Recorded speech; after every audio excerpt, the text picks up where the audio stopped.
টিকিটটা কেটে নিলাম, তারপর তোমাদের ওয়েলকাম জানাই। Hello guys, welcome back to my channel with a new another blog. তো কিছুদিন আমি একটু হিন্দি ব্লগ দিয়েছি, তাই বলে বাংলা যে আমি ভুলে গেছি তা নয়। তো আজকের ব্লগটা আমি বাংলায় বলবো, কারণ তোমরা তো জানোই আমার হিন্দিটা এখন অত ভালো আসে না। তো এখানকার রিকোয়েস্টে আমি করি মাঝে মাঝে। তো এই ব্লগটা আমার বাংলার জন্য, তো বাংলা ভাষায় ব্লগটা। আর আজকে এসেছি আমি আগ্রাতে আকবরের বাড়িতে, আকবরের কবরস্থানে। তো এখানটা আকবরের বাড়ি ছিল, তারপর সেখানে মারা যাওয়ার পর আকবরকে এখানেই কবর দেওয়া হয়েছিল। দেখো আছে কাঞ্চ মহল। তো এখানে এসেছি, এত সুন্দর জায়গা। এখানে প্রথমেই আমরা টিকিট কেটে নিলাম, তারপর ঢুকতেই আমাদের চেকিং করা হলো যে ব্যাগে আমরা কিছু নিয়ে আসি নাকি। আর আমার বরের বুদ্ধি দেখো কীরকম, ছায়ার মধ্যে আমাদের দুজনের ছবি তুলছে। শখ আছে বটে মানুষটার, বলতে হবে। তো যাই হোক, দেখো খুব সুন্দর জায়গার, অনেকটা বড় এরিয়া নিয়ে জায়গাটা। তো খুবই ভালো লাগছিল দেখতে, কিন্তু প্রচণ্ড রোদও লাগছিল, রোদের তাপে মাথা যন্ত্রণা হয়ে যাচ্ছিল।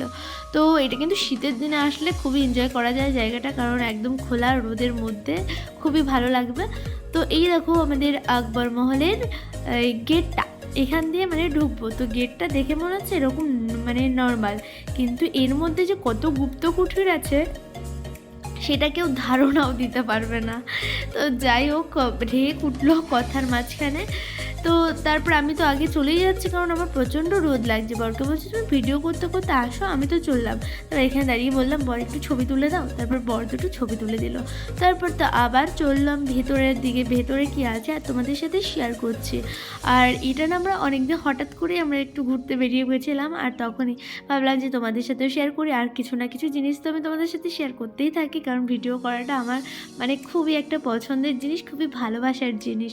তো এটা আমার খুবই ভালো লাগে ভিডিও করতে। আর এই দেখো ভেতরটা অনেকটা, এই ভেতরটা দেখে না আমার অনেকটা কলকাতার ভিক্টোরিয়ার কথা মনে পড়লো। সেই কলকাতায় ভিক্টোরিয়ায় যখন গেছিলাম, ওরও তখন মাঝখানটা এরকমই লেগেছিল, কিন্তু এর মাঝে না অনেকগুলো গুপ্ত কুঠির আছে। প্রথমে তো আমরা দেখতেই পারিনি, তারপর আসার সময় দেখি এর ভেতরে আবার অফিস আছে, মানে এই যারা চালায় এই ট্যুরিস্ট প্লেসটা তাদের অফিসও আছে এখানে। তো সেটা আমরা পরে দেখেছি। আর এখানে দেখো কী ভাষায় লেখা রয়েছে, আকবরের ভাষায় কী গুপ্ত কথা লিখে রেখেছে জানি না। তো এখানে আবার অনেক বিদেশি পর্যটকরাও আসে, তো তাদের সাথে আবার গাইড ছিল। তো সেই গাইডটা তাদের বোঝাচ্ছিল এখানকার মানে ইতিহাস সম্বন্ধে, তাদের একটু জানাচ্ছিল। তো আমার বর বলছিল চলো একটু বিদেশিদেরও ভিডিও করে নিই। তো বেশি করেনি, কারণ না জানিয়ে লোকের ভিডিও না করাই ভালো। যারা ইন্টারেস্ট ভিডিওতে তাদের করাই ভালো। যেমন আমি ভিডিওর প্রতি প্রচুর ইন্টারেস্ট আমার, তো ভিডিও করতে আমার ভালোই লাগে, আমার কোনো অসুবিধা নেই। আর যাই হোক দেখো এত সুন্দর ডিজাইন, এগুলোর ওপর ছোট ছোট ডিজাইনের উপর এত ভালো করে ফোকাস করা হয়েছে না, খুব ভালো। আর এখানে এত বড় এরিয়া নিয়ে যে একটা জায়গা তৈরি হয়েছে, আর প্রচুর গাছপালা, প্রচুর ডিজাইন, একদম অন রোড মানে হাই রোডের একদম পাশে। তো খুবই ভালো লাগছিলো। কিন্তু এই গরমের সময় যেহেতু গেছি, তো রোদে ভীষণ কষ্টও হচ্ছিল। তো যাই হোক দেখো আমাদের বাংলার ফুল গাছ দেখতে পেরেছি, সাদা ফুল গাছ যাকে বলে। আমাদের বাংলায় তো কোনো এরকম ট্যুরিস্ট মানে মায়াপুর যেটা আছে আমাদের বাড়ির কাছে, বা ভিক্টোরিয়া আছে কলকাতায়, আরও অনেক কিছু আছে, তো সেখানে না এরকম সাদা ফুল গাছ লাগাই না। আর এখানে দেখো সাদা ফুল গাছ দিয়েই মানে এখানকার শোভা বাড়িয়েছে, সব জায়গায় সাদা ফুল গাছ লাগিয়েছে বাঙালির সাদা ফুল গাছ। তো আমি সেগুলোই বলছিলাম যে এগুলো তাড়াতাড়ি তোলো, আমাদের দেশের ফুল গাছ। তো এইখানটায় কি আমি ভাবলাম হয়তো গুপ্ত সুড়ঙ্গ নাকি, তাই আমি নেমে দেখলাম যে এই ভেতরে কি আছে। তারপর বর বলছে যেও না, আমি যে দাঁড়াও না, এসছি যখন একটু দেখি না গুপ্ত সুড়ঙ্গ আছে নাকি। তারপর বর বললো না এটা জল নিকাশি ব্যবস্থার জন্য এখানে এমন করা হয়েছে। তো এটাও কিন্তু সেই জল নিকাশি ব্যবস্থারই। আর আমি এটা বলছিলাম আকবরের সুইমিং পুল। তো যাই হোক দেখতে বেশ ভালোই লাগছিলো, আর অনেকটা জায়গা নিয়ে, কিন্তু শীতকালে বলছিলাম কি ভালো এনজয় করা যেত জায়গাটা রোদের মধ্যে। তো বেশ ভালোই ছিল। আর এইটা হচ্ছে সেই আকবরের বাড়িটা, উপরগুলো বাড়ি, আর নিচে না পুরো সমাধি দিয়ে রেখেছে।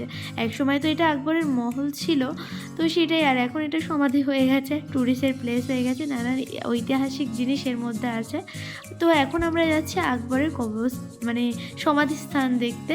এখানে উর্দুতে কী সব লেখা আছে, আর অনেক রকম ডিজাইনের মাধ্যমে কী ইঙ্গিত আছে তা আমরা কিছুই জানি না। তো এখানে বললো যে ছবি ভিডিও তোলা নিষেধ, তাই আমরা আর ভেতরে সমাধিটা ভিডিও করিনি। যাই হোক, তারপরে ওইখান থেকে আমরা দেখে বেরিয়ে আসলাম।